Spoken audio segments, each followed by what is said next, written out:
mementos of our three participants.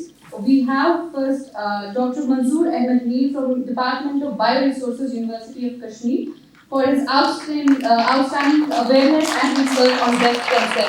I request everybody else. Followed by him, we have Dr. Bilal Ahmed Malik, CIIE Institute of Technology, Zakura, University of Kashmir, for coming up with an idea of starch-free rice cooker.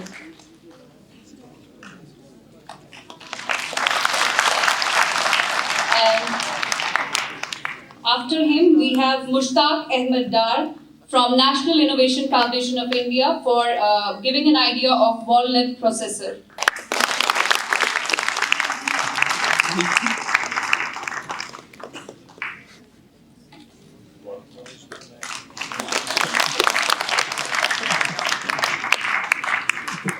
Thanks a lot, everybody. Kindly take your seats. And I request everybody present on the dais to kindly participate in the release of three brochures. And these brochures are compiled by Science, Technology and Innovation Council, Jammu and Kashmir. The first brochure is Activities of Science and Technology in Jammu and Kashmir.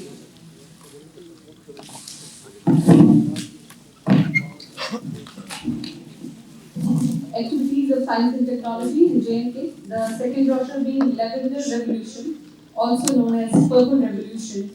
And the third brochure, Aromatic and Medicinal Plants, all three compiled and edited by Science, Innovation and Technology Council, Jammu and Kashmir.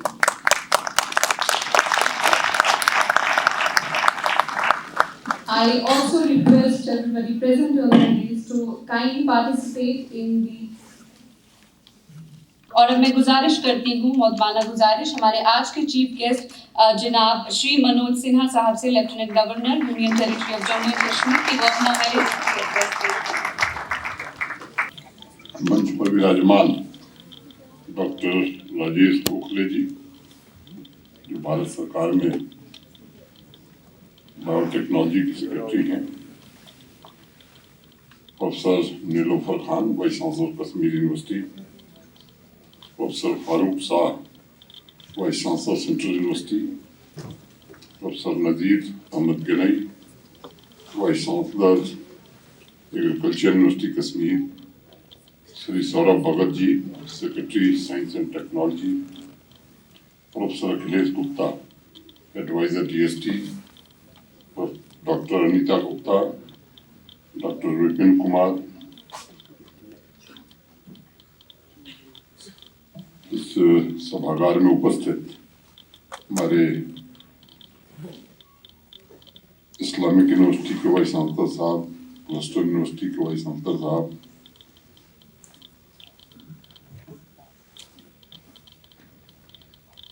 Science and technology department के सभी officers, यहाँ उपस्थित innovators, startup entrepreneurs, media के मित्रों, देवियों तथा सज्जनों, मैं इस 3 दिवसीय Kashmir expo startup for livelihood के आयोजन के लिए department of science and technology को हृदय से धन्यवाद देता हूं और इस आयोजन से जुड़े सभी महानुभावों का हार्दिक अभिनंदन करता हूं। मुझे उम्मीद है कि पिछले 3 दिनों में जम्मू कश्मीर के स्टार्टअप एंटरप्रेन्योर्स, इनोवेटर्स को देश के टेक्नोलॉजी इकोसिस्टम के इस महत्वपूर्ण प्लेटफॉर्म पर अपने प्रोडक्ट्स को शोकेस करने का अवसर मिला होगा और भारत सरकार के विभिन्न डिपार्टमेंट द्वारा दिए जा रहे सपोर्ट की जानकारी भी उन तक अवश्य पहुंची होगी। Kashmir expo startup for livelihood कार्यक्रम को इस प्रकार से डिजाइन किया गया था कि अलग अलग स्टेक होल्डर्स एक साथ एक प्लेटफॉर्म पर मौजूद हों तथा आइडियाज, इनोवेटिव प्रोडक्ट्स और उसके कॉमर्शियल उपयोग के लिए आवश्यक सुविधाएं और जानकारियां एक दूसरे के साथ शेयर की जा सके। मित्रों, इनोवेशन का सबसे महत्वपूर्ण पहलू लोग हैं, समाज है, न कि idea. Innovation is about society and people rather than just an idea. कोई भी इनोवेशन तब तक आइडिया से, जब तक आइडिया से ट्रांसफॉर्म हो गए कॉमर्शियल प्रोडक्ट नहीं बन सकता, तब तक उसे अवसर और सही वातावरण जब तक न प्रदान किया जाए। ये सच है कि पिछले 8 वर्षों में माननीय प्रधानमंत्री जी के नेतृत्व में इनोवेशन स्टार्टअप्स का एक ऐसा इकोसिस्टम मैं कह सकता हूं कि मजबूत होने लगा है, जिसकी शायद पहले यह देश कल्पना नहीं करता था। अभी डॉक्टर गोखले बोल रहे थे, मोटे तौर पर लगभग 85,000 से ज्यादा स्टार्टअप आज हमारे देश में हैं और आजादी के समृद्ध कालखंड में प्रधानमंत्री जी ने देश के इनोवेटर्स को, उनके आइडियाज को एक ऐसा वातावरण प्रदान किया है जिसका मैं समझता हूं कि दशकों से इंतजार था देश को। इन सभी स्टार्टअप्स में लगभग 50% Tier 2 तथा Tier 3 शहरों में स्थापित हुए हैं। लाखों नौजवान आज स्टार्टअप के जरिए सीधे तौर पर रोजगार से जुड़े हैं, कुछ अप्रत्यक्ष तौर पर जुड़े हैं। आज पूरे दुनिया में स्टार्टअप इकोसिस्टम की रैंकिंग में भारत ने अपना एक महत्वपूर्ण स्थान बनाया है। पिछले 2 सालों में देश में 107 यूनिकॉर्न स्थापित हुए हैं, जिसका कुल वैल्यूएशन लगभग $340 बिलियन से भी ज्यादा है।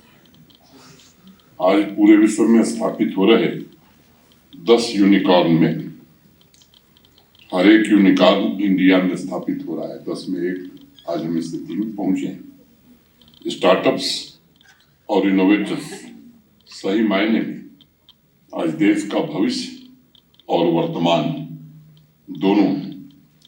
देश विदेश में अनेक एक्सपर्ट्स आज इस बात की चर्चा कर रहे हैं कि देश में ऐसा क्या हुआ है कि हर रोज 10 नए स्टार्टअप्स रिकॉग्नाइज हो रहे हैं। मैं उनसे कहना चाहूंगा कि प्रधानमंत्री जी ने 3 चीजें प्रदान की हैं: अवसर, वातावरण और फेल्योर को भी रिवार्ड करने का एक नया तरीका या नई पद्धति। कोई भी इनोवेशन हो, कोई स्टार्टअप, आप पहले बिना फेल हुए सफल नहीं हो सकते। हमारे यहाँ एक वातावरण बन गया था कि जो फेलियर्स हैं इनको रिवार्ड की क्या जरूरत, इन्हें तो सजा मिलनी चाहिए, और इससे देश का बड़ा नुकसान हुआ है। मुझे लगता है कि अगर हम आज विचार करें, नॉलेज इकोनॉमी की बड़ी चर्चा हो रही है देश में। ये भी सच है कि पिछले 10 वर्षों की हमारी प्रगति संतोषजनक है, सराहनीय है। लेकिन एक दूसरा पक्ष जरा देखिए, इतना बड़ा देश, लिथियम बैटरी बनाने में भी हम सक्षम नहीं थे। चिप्स बनाने के लिए भी हमें दूसरों से मदद लेनी पड़ती थी। एंटी ड्रोन सिस्टम डिजाइन करने में भी हमारे वैज्ञानिक सफल उस हद तक नहीं हो सके। मैं ऐसे 50 उदाहरण गिना सकता। ये दोनों पक्ष, लेकिन एक समय था जब यही देश पूरी दुनिया में इसी इनोवेशन के लिए जाना जाता था। इतिहासकारों ने जानबूझ करके इस बात को, मैं कहना चाहता हूं, यहाँ बड़े प्रबुद्ध लोग बैठे हैं, इस बात को छिपाया है दुनिया से। जब पूरी दुनिया को नेविगेशन के बारे में कुछ नहीं पता था, तो हमारे देश के पानी के जहाज दुनिया के किसी कोने में पहुंच जाते थे। उस समय पूरी दुनिया में किसी को नहीं पता था नेविगेशन क्या होता है, अर्थमेटिक के आधार, मैथमेटिक्स के आधार। और आप दूसरी बात मैं कहना चाहता हूं आपसे कि बहुत पढ़े लिखे लोगों ने बहुत ओरिजिनल आविष्कार नहीं किए, या पढ़े लिखे लोगों ने किया भी तो पढ़ाई के कारण नहीं किया, अपने प्रैक्टिकल एक्सपीरियंस के कारण किया। अब रामानुजम का नाम सब जानते हैं, कोई पढ़े लिखे व्यक्ति नहीं थे, लेकिन आज पूरी दुनिया उन्हें स्वीकार करती है सबसे बड़े मैथमेटिशियन के नाते। न्यूटन का नाम आप में से सब लोग जानते हैं। न्यूटन कोई बहुत पढ़े लिखे व्यक्ति नहीं थे। आइंस्टाइन ने जो आविष्कार किया, आइंस्टाइन ये सच है कि पढ़े लिखे व्यक्ति थे, लेकिन पढ़ाई लिखाई के कारण नहीं।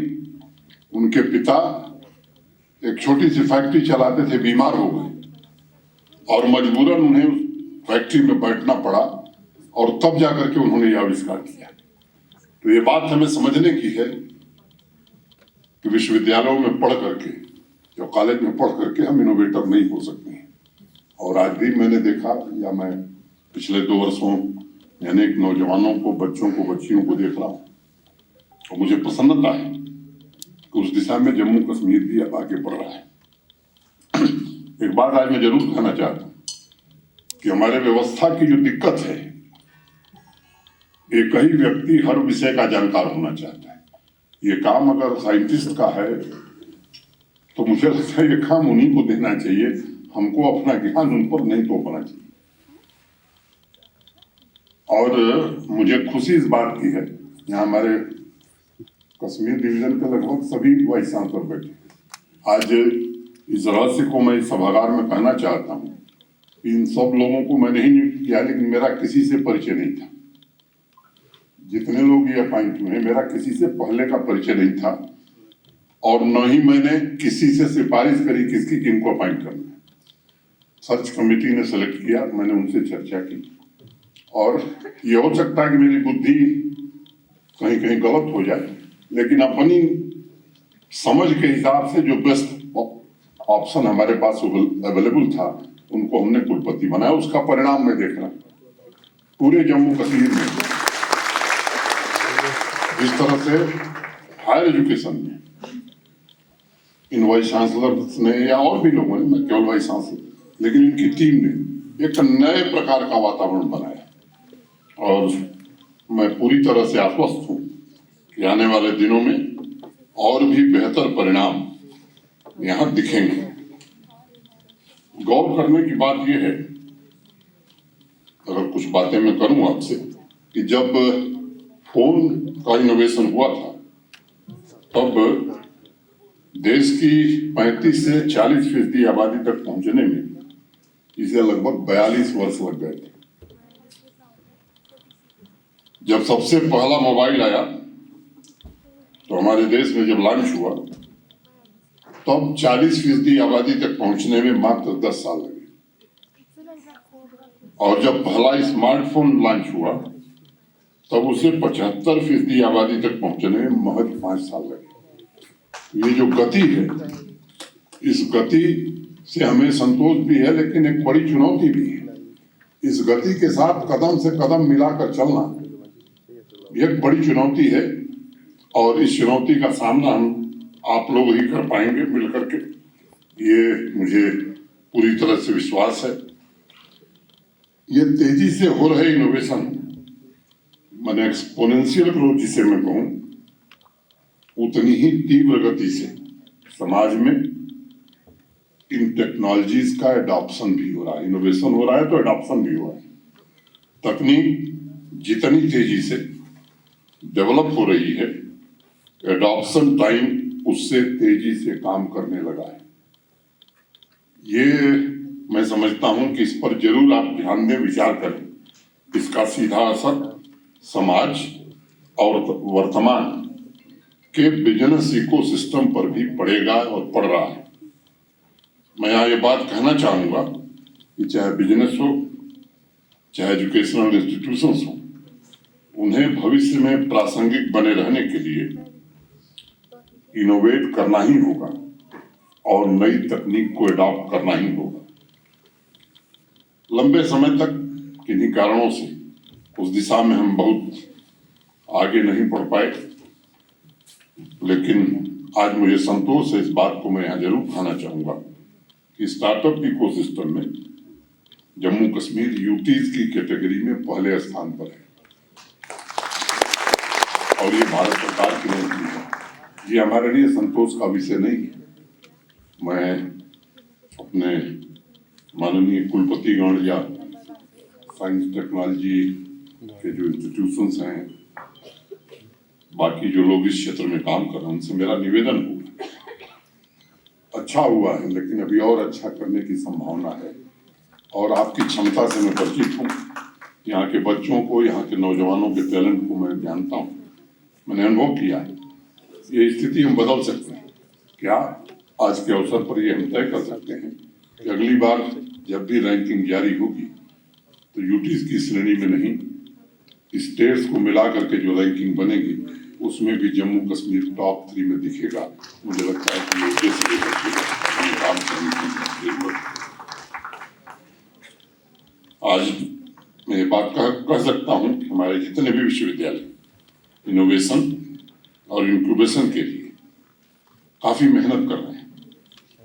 इस बार हायर एजुकेशन के बजट को भी मैंने तय किया है कि हायर एजुकेशन काउंसिल की बैठक में कुछ यहाँ मेंबरान मौजूद थे, चर्चा हमने की थी और बजट भी इनकी सलाह से ही बनेगा। वे लोग बजट बनावे ऑफिस में बैठ करके, जिनको हायर एजुकेशन का ABCD नहीं पता, मैं समझता हूँ ये सब पद्धतियां हैं जिनको बदलनी पड़ेंगी। मैं अपने और उस हिसाब से बदलनी पड़ेंगी जिसका अधिक से अधिक लाभ यहाँ के जम्मू कश्मीर के नौजवानों को हो सके। एक अनुमान के मुताबिक हर 5वीं आइडिया जो है में से एक आइडिया ऐसी होती है जिसको कमर्शियल प्रोडक्ट में तब्दील किया जा सकता है। बात वहीं खत्म नहीं हो जाती। जिस आइडिया को कमर्शियल प्रोडक्ट में तब्दील करने की क्षमता है उसे भी मार्केट तक ले जाने की एक अलग चुनौती है। लैब में हम जो इनोवेशन करते हैं उसका समाज पर कितना असर पड़ेगा, समाज को उसका क्या लाभ मिलेगा। और हमारे लिए खास तौर से जम्मू कश्मीर के लिए मुझे लगता है कि ये हमारे विश्वविद्यालयों का, हमारे संस्थानों का ये प्राथमिक दायित्व है। अब बर्फ गिरती है, स्नोफॉल होता है, मुझे लगता है कि हॉट मिक्स टेक्नोलॉजी से कोल्ड मिक्स टेक्नोलॉजी की ओर दुनिया के अनेक देश चले गए। अभी हम उसी दिशा में बढ़ रहे हैं। सड़क बनाने के मटेरियल लगातार कम होते जा रहे हैं, उन्हें रीयूज पूरी दुनिया करने लगी है, अभी हम बहुत कम मात्रा में कर रहे हैं। क्या इन विषयों पर हम काम नहीं कर सकते? बिना टावर के सिग्नल कैसे भेजा जाए ताकि कम्युनिकेशन फार फ्लंग एरिया में भी लोगों से हम कम्युनिकेशन स्थापित कर सके? क्या ये विषय नहीं हो सकते जिन पर हम काम कर सकते हैं? वैसे ही ऊर्जा एनर्जी की बात हो गई, मैं उसको दोहराना नहीं चाहता, लेकिन ये सब प्रश्न हैं जिन पर हमें काम करने की जरूरत है। एग्रीकल्चर और रिलायड जो डिपार्टमेंट्स हमारे, मैं आज इस सभागार को बताना चाहता हूँ कि डॉक्टर गनई हैं यहाँ 2 दिनों तक। हमारे दोनों वाइस चांसलर, अनेक इनके सहयोगी, हमारे सरकारी जो अधिकारी हैं वो लोग, देश के कुछ प्रख्यात वैज्ञानिक, जो मैं कहूँ कि प्रख्यात वैज्ञानिक देश के हैं, कृषि वैज्ञानिक, 2 दिन की एक वर्कशॉप यहाँ हम लोगों ने की थी। कुछ बातें तय हुई थी और बहुत अल्प समय में, मैं कहूँ कि रिकॉर्ड समय में, इन लोगों ने कड़ी मेहनत करके 5 साल का एक मिशन क्या होना चाहिए जम्मू कश्मीर के एग्रीकल्चर रिलायड सेक्टर का, इन लोगों ने तैयार किया है। विजन भी तैयार कर रहे हैं, आगे 2-3 महीने में मिलेगा। बहुत सारी चीजें जो मुझसे पहले कही गई हैं, मैं इसलिए उसका जिक्र कर देना, वो सब उसमें समाहित है। मैं कोई वैज्ञानिक नहीं हूं, न कृषि विशेषज्ञ हूं, लेकिन मोटे तौर पर मैं एक बात कह सकता हूं कि बड़ी ही कॉम्प्रिहेंसिव रिपोर्ट और रिकमेंडेशन, लगभग 29 इंटरवेंशन इन लोगों ने प्रपोज किए और मैं पूरी तरह से आश्वस्त हूं कि इन 5 सालों में जम्मू कश्मीर का एग्रीकल्चर और रिलायड सेक्टर निश्चित रूप से देश में जाना जाएगा इसके लिए। और शायद ये जो रिपोर्ट है डॉक्टर गनई जिसके सदस्य रहे, ये रिपोर्ट भी आने वाले समय में देश के काम आएगी, केवल जम्मू कश्मीर के काम नहीं आएगी।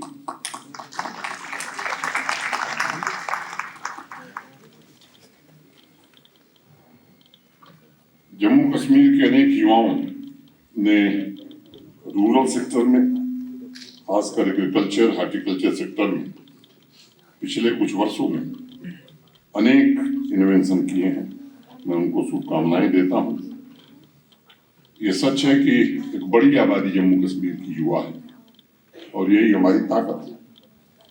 यहाँ के स्टार्टअप तथा इनोवेशन इकोसिस्टम के लिए ये सबसे बड़ा अवसर है। Department of science and technology ने इस दिशा में CSIR, Indian institute of integrative medicine तथा श्री माता वैष्णो देवी यूनिवर्सिटी में भी इंक्यूबेशन सेंटर इन्होंने स्थापित किया। ये सब डिटेल बताया है भगत जी ने, मैं उसमें नहीं जाना चाहता हूँ। अभी 3 नवंबर को एक बैक टू विलेज का कार्यक्रम समाप्त हुआ। मैं अपने सभी वाइस सांसद को भी हृदय से साधुवाद देना चाहता हूँ, जिन्होंने इस पूरे अभियान में हमारा सहयोग किया है। और बाकी जो चीजें हुई एक विशेष बात थी, उसमें हम सब ने यह तय किया था कि हर पंचायत से कम 15 नौजवान को आइडेंटिफाई करना है, उसे सेल्फ एम्प्लॉयमेंट के लिए प्रेरित करना है, उसके फाइनेंशियल सपोर्ट का इंतजाम करना है, जरूरत हो उसे हैंड होल्डिंग की तो वो भी यूनिवर्सिटी से दिलाना है।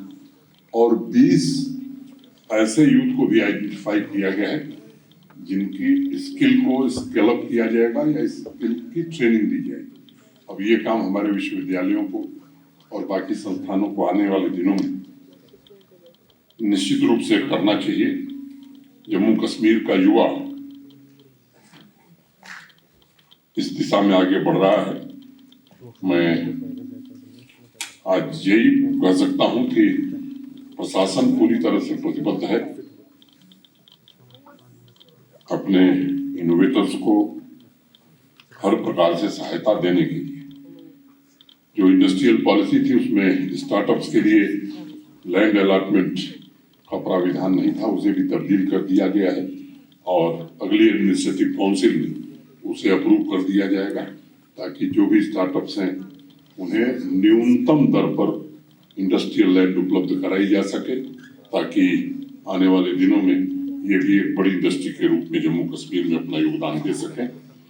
इस समृद्ध कालखंड में हम सभी का ये सामूहिक दायित्व है कि आत्मनिर्भर जम्मू कश्मीर के नव जागरण में अपने युवाओं तथा अपने एंटरप्रेन्योर्स के उद्यम और आत्मशक्ति को हम सब लोग मिलकर के पूरी तरह से सपोर्ट करें। मैं एक बार फिर से माननीय प्रधानमंत्री जी का, भारत सरकार का हृदय से आभार व्यक्त करना चाहता हूँ। भारत सरकार के जो भी अधिकारी आए उनके प्रति हृदय से कृतज्ञता ज्ञापित करता हूँ। हर कदम पर भारत सरकार ने जिस तरह से जम्मू कश्मीर की हैंड होल्डिंग की है वो निश्चित रूप से प्रशंसनीय है। मेरे पास उतने शब्द नहीं कि मैं प्रयोग करूं। फिर से आप सभी के प्रति आभार व्यक्त करते हुए अपनी बात में यही पूरी करता हूं। धन्यवाद। जय हिंद। और अब वक्त हो चला है कि आज की मेहमानाने गिरामी जो ऐवान सदारत में मौजूद हैं उनकी इज्जत अफजाई की जाए। सबसे पहले मैं गुजारिश करती हूँ डॉक्टर अखिलेश गुप्ता से, जो कि DST गवर्नमेंट ऑफ इंडिया की जानिब से हैं, वो एक शॉल जो है वो उड़ाएं LG सर को बतौर इज्जत अफजाई।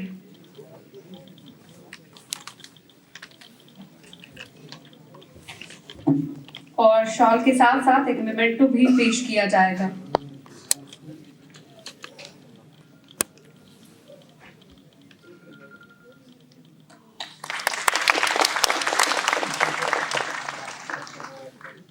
और मैं गुजारिश करती हूँ श्री सौरभ भगत सर से कि LG सर को मेमेंटो पेश करें, वो department of science and technology Jammu and Kashmir की जानिब से।